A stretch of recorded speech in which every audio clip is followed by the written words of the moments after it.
So we finished listening to Jay Powell in 60 Minutes last night. I said to myself, well, my job just got even harder. And what exactly is my job right now, at least as I perceive it, to help convince you to take some money off the 5% sidelines and put it into some of the stocks that we've overweighted in the charitable trust. The ones we talk about it every day at our morning meetings and write about constantly to help CNBC Investing Club members know what they own.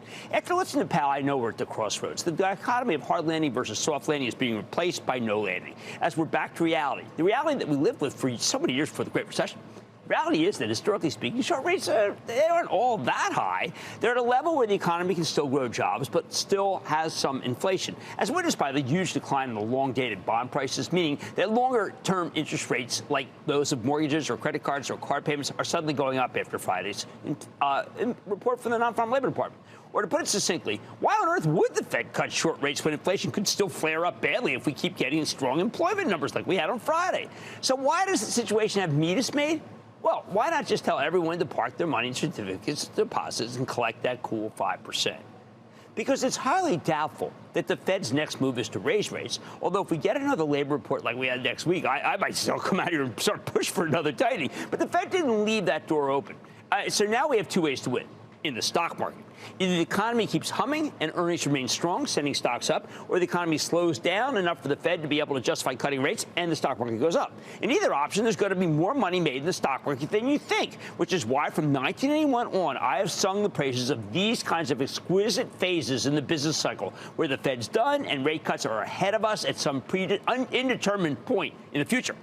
Of course, there's always going to be risk to buying stocks, but right now, a crucial risk is giving up on some of those 1 or 2 year risk-free CDs that earn you that 5% for something a little more risky, like stocks. Powell's telling you that higher short rates are here to stay, which means to many people that stocks are a reckless option. They think they can wait until the Fed starts cutting its rates, and then they can start buying. By then, it will be too late.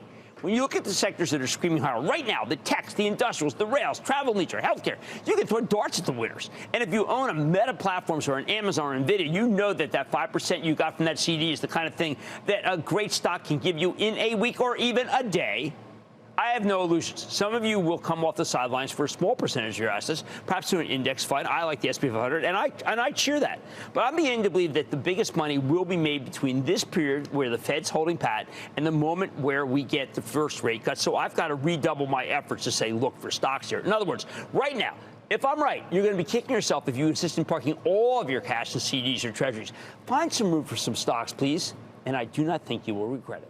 I like to say there's always a bull market somewhere, and I promise to find it just for you right here on Mad Money. I'm Jim Cramer. See you tomorrow. Last call starts now.